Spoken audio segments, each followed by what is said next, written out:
Ada yang sebagiannya, masya Allah ya, baru mualaf masuk Islam. Ya, terjangkit pemikiran HTI. Sekarang sudah menjadi apa? Pembicara di mana-mana. Kan ini kasihan yang seperti ini. Anak-anak muda kalau dengar orang-orang seperti ini berbahaya.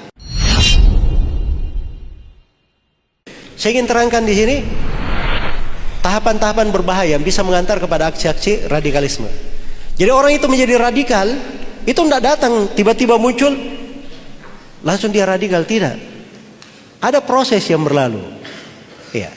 Ini saya beri gambaran bagaimana cara teroris itu membidik anak-anak muda. Itu orang-orang yang membidik seperti itu ada langkah-langkah. Ya. Jadi misalnya anak-anak muda kita yang baru kenal, yang berada dalam lingkungan yang bagus, misalnya berada dalam pendidikan seperti ini, itu tidak langsung dijangkau seperti itu. Diajak, ayo kamu jadi pelaku bom bunuh diri sana. Ya. Tidak bisa langsung seperti itu. Ada tahapan-tahapannya yang dilalui. Nah, ini tahapan-tahapan ini yang ingin saya jelaskan.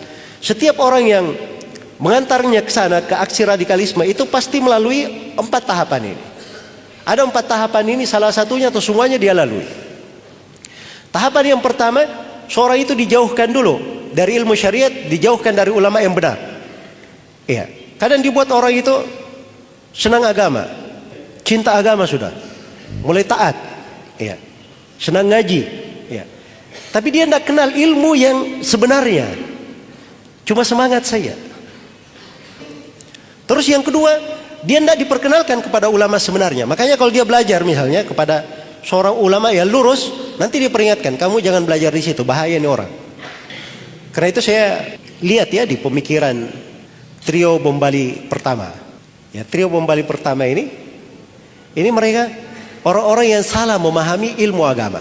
Terus yang kedua, mereka itu hanya mengenal tokoh-tokoh tertentu saja. Usama bin Laden, Usama al-Zawahiri, Abu Qatadah al-Filistini, Abu Muhammad al-Maqdisi.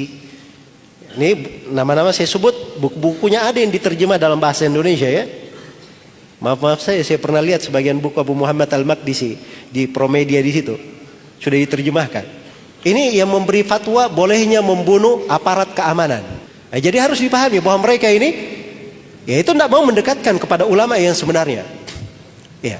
Makanya sekarang ini definisi ulama jadi tidak jelas. Ya. Sudah bisa bikin orasi massa, kemudian pegang mic di depan orasi, lantang terhadap pemerintah. Oh ini ulama, masya Allah. Ya. Makanya belakangan ini banyak ulama yang baru muncul. Ya. Banyak ulama tanda petik yang baru apa? Muncul. Lahirnya dari acara demo-demo. Ya. Nah, itu baru dari dalam sejarah. Ada ulama lahir dari acara demo-demo. Ulama itu kalau dari masa dahulu itu jelas belajarnya dari mana, tahapan pendidikannya apa, jasanya di tengah umat apa.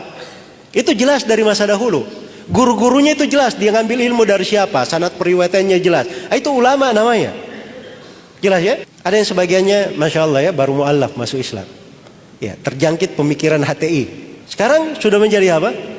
Pembicara di mana-mana. Kan ini kasihan yang seperti ini. Anak-anak muda kalau dengar orang-orang seperti ini berbahaya. Jadi kalau umat ini dibuat jauh dari ilmu syar'i, dibuat jauh dari ulama yang sebenarnya, akhirnya orang tidak tahu sudah ilmu agama, pegangan dada. Jadi gampang sekali diberi doktrin, diarahkan sana sini. Tapi kalau orang punya pemahaman yang benar, dia kenal ulama yang benar, ini diantara jalan dia bisa selamat. Jalan dia bisa selamat insyaallah ta'ala. Kemudian yang kedua, tahapan yang pasti dilalui juga oleh orang yang radikal, itu pasti benci kepada pemerintah. Dibuat benci kepada pemerintah. Jadi kalau ada orang diisi ceramahnya, diisi pembahasannya, diisi kalimatnya, mau siapa saja, dia mengajak kepada benci kepada pemerintah, itu radikal itu. Itu ciri radikal.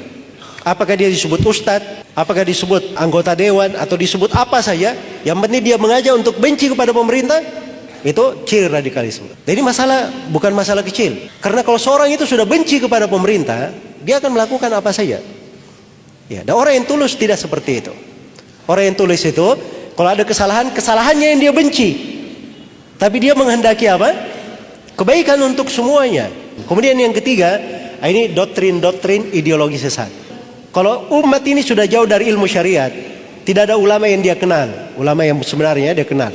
kemudian dia kerjanya benci kepada pemerintah, itu seperti anak ayam kehilangan induknya. Dikasih iming-iming, ayo sini, makan nih, makan, giring sampai masuk di tempat yang diinginkan. Dikasih doktrin, mulai dikasih pemikiran. Kalau terorisme itu caranya berpikir begini. Pertama dikasih doktrin dulu. Tahu kamu, jihad itu hukumnya apa? Jihad itu hukumnya fardu ain, wajib atas setiap orang. Jadi ini pikirannya fardu ain. Jihad ini fardu ain, masya Allah. Kamu kalau tidak berjihad mati, kamu mati jahiliyah. Gawat juga saya nih. Ya. Terus solusinya apa? Ya besok kalau kamu mau ada pendaftaran sana, peledakan, kamu daftar aja di sana. Nah, begitu caranya dia doktrin masuk. Jelas ya? Perhatikan bagaimana doktrin dimasukkan, caranya seperti itu. Jadi buat dulu, ini pemerintah ini tidak beres, ini pemerintah ini nggak adil, banyak kebijakannya yang buruk, ini pemerintah ini jongos-jongosnya asing, pemerintah ini begini-begini, dibuat benci kepada pemerintah. Sudah penuh dengan kebencian, masukkan doktrin. Jihad itu wajib, fardu ain. Belum lagi masuk doktrin pengafiran nanti. Nah, sudah gampang sekali dimarahkan. Mau diarahkan kemana saja gampang. Nah, begitu cara mereka. Makanya kita harus mengetahui tahapan-tahapan ini supaya terhindar darinya. Karena itu belajar itu mudah, belajar agama itu seperti yang saya terangkan tadi. Ya, indah sekali agama itu, membawa kebaikan, banyak pintu ketaatan, pintu sorga. Tapi belajar dari orang yang benar. Dan saya tidak menasihatkan ya terlalu, sekarang ini banyak viral, ustadz viral. Sebelumnya tidak pernah dikenal, terkenalnya karena apa? Viral aja, tapi fatwa-fatwanya masya Allah, fatwa nyeleneh.